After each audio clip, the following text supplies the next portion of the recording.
35 drivers, 16 nationalities, 3 champions, 1 world champion. Road to Indy TV.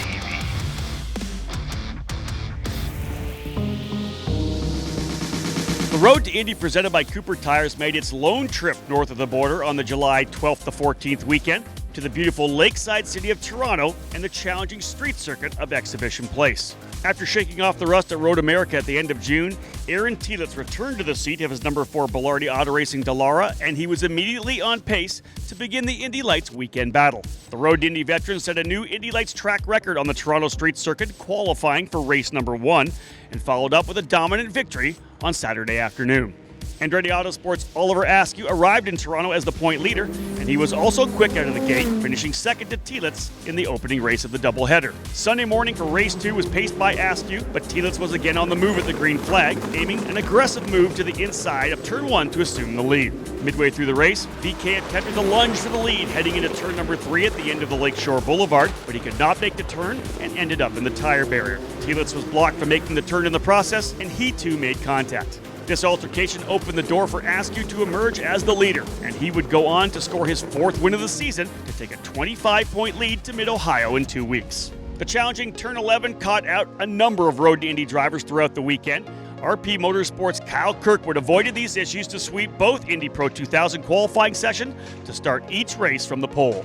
On the run down to Turn 1 to start the first race on Saturday, Exclusive Autosports' Daniel Frost leveraged his P3 starting spot to make a decisive move down the inside of Kirkwood to take over the lead. Frost took advantage of the opportunity and pulled away to the lead until the full course yellow flew for the hard contact by De Oliveira in Turn 11. But on both restarts, Frost handled his challengers and was rewarded with his 2nd win of the year. Point leader Rasmus Lint of Hunkos Racing was strong all weekend. He finished 2nd in race 1 to extend his point lead over Parker Thompson, who rounded out the podium in his Able Motorsports entry. Kirkwood came back on Sunday, having learned from his Saturday start to lead green to checker for his 3rd win in the last 4 events. The Cooper Tires US Ep.07 Championship saw a pair of new race winners in Toronto, as both Darren Keane and Christian Rasmussen notched their first Road to Indy victories. Keane emerged from a hard-fought battle with Rasmussen and Hunter McElroy on Saturday to record his long-awaited first victory, and Keane came back on Sunday looking for more, starting from pole. Rasmussen joined Keane on the front row for the 2nd straight race, and this time, the Jay Howard driver development pilot was the man to beat. The Danish driver did not put a wheel wrong, letting the fight take place in his rear-view mirrors. Keane capped off his Toronto weekend with a crucial 2nd place finish. With another enjoyable trip to Canada now in the history books, the Road to Indy Caravan will now return to the United States, which will take the teams and drivers to the popular Mid-Ohio Sports Car Course on the July 26 to 28 weekend. Hi, my name's Dalton Kellett, driver of the number 67 K-Line Insulators USA Indy Lights car with Junkos Racing. I was born in Toronto, Ontario, grew up in Stouffville, which is about 45 minutes north of the city.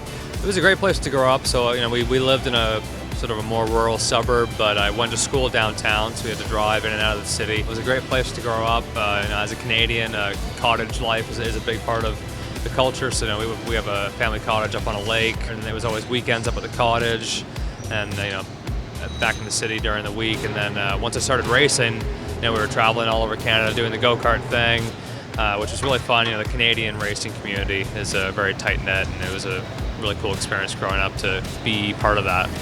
Love to play guitar. I have a 4-year-old German Shepherd. She takes up a lot of my time. She needs a lot of exercise and play and training, so that's always been a lot of fun, yeah. I had an old Fuji road bike that I had ridden when I was a kid. And luckily, the frame was still kind of the right size. I thought, oh, this would be a cool like Zwift or trainer bike that I could build, or like a track bike kind of thing. And I basically stripped it down to bare frame and sanded it, prepped everything. Did a custom black and teal paint job. Kind of matches the race car a little bit with that. And then had to rebuild it up with all new components and stuff. It was kind of a cool little project, yeah. Follow me on the Road to Indy this year. You can catch the action on my social at Dalton Kellett on Instagram, Twitter, and Facebook.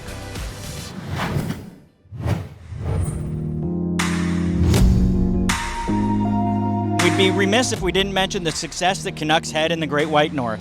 Toronto-born Dalton Kellett ended up on the podium in front of his hometown fans on Sunday, a result he called the highlight of his career so far.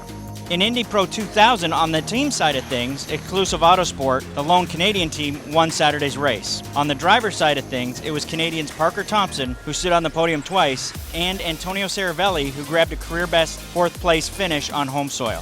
Redemption was also a big story this weekend. Darren Keene and Christian Rasmussen both won their first career USF 2000 races after near misses earlier this year. Keene's victory is redemption for a mistake that cost a Cape Motorsports driver a race win in St. Petersburg. Road America double winner Kyle Kirkwood was clearly the quickest driver all weekend long, but an incident with his teammate on Saturday meant his win on Sunday was one of vindication. After winning 2 races in his Indy Lights rookie season, Aaron Telitz went winless in his sophomore season. The veteran returned to the series only 3 races before a commanding win on Saturday. Aaron Telitz wins on the streets of Toronto.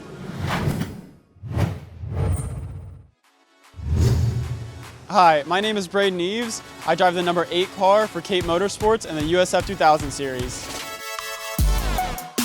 So I was born in Gahanna, Ohio, and just last year I moved to New Albany, Ohio. So I'm sharing the hometown of Graham Rahal. So I actually do a lot of driver coaching to actually support myself and my racing as well. Lately I've been spending a lot of time with my friends and girlfriend around water. I was just at her lake house a couple weekends ago, as well as my good friend has a pond at his house where I've been trying to get rid of this farmer's tan and just get some sun and enjoy the water, go swimming a little bit, and just relax a little bit, get some time away from the track. So my favorite racetrack so far has definitely been Road America. That place, the circuit itself is super technical. I really love the circuit, as well as just the atmosphere of the place. Being in the woods, the weather's always amazing. I really like that track, as well as Portland was my debut race last year in the USF 2000 series. So I'm really looking forward to that, having a little bit of time there under my belt. We should be really strong there as well, so I'm really looking forward to Portland. You can follow me on the road to Indy at Braden Eaves on Instagram and Twitter, and at Braden Eaves Racing on Facebook.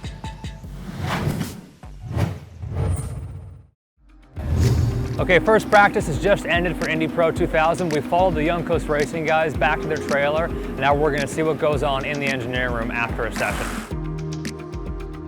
All right, so we're here in the engineering room. This is where the drivers and the engineers come after a session to talk about the on-track action. We've got Stingray Rob and his engineer Kevin here. So Stingray, what is it that you've got in front of you here? So this is a debrief sheet. First thing when I come off the track, I come in and I fill this out, and it's just talking about what I felt in the car, and then I put down comments in this section here so that I can kind of give more in-depth of what I want from the car and how I think the car can be better so I can go faster. Move over to Kevin. When your driver completes his debrief sheet, you guys have talked. What is it that happens next? You look at data? Do you? Yeah, so typically I take a look at the sheet and see where he's having trouble the most. So is it understeer, oversteer that he's fighting? Where on track in the high speed, low speed corners? That would give me an idea of what kind of changes we'd need to make to the car and where to look in the data. And so sometimes you see very little differences, right? In braking, it doesn't look like much, but we're talking hundreds of PSI difference. And that could be a difference of the exit speed being 5 to 6 miles an hour, which in the long term can be 3/10 on track. Okay, so over on the other side of the room here, we've got another Young Coast Racing Indy Pro driver, Rasmus Lint, and his driver coach, the team driver coach, Victor Franzoni. And these guys are going over some video. And why don't you guys tell us what it is that, Victor, your position is with the team as the driver coach? Yeah, so like 2 years ago I was driving for Juncos Race, and this year I started to driver coach. So I try to give all my experience, everything I lived and all the race, and just in this part, like showing some small tricks that it's a big thing the end of the weekend, because the weekend is super short. Makes sense. So we're here at Toronto. As a coach, what do you think is the most challenging part of this track for these drivers?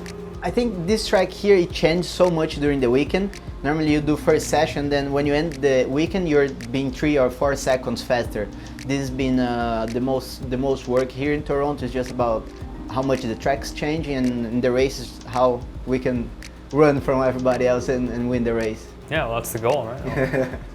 All right, this has been a behind-the-scenes look at the debrief process that happens in the engineering room after every session on the road to Indy.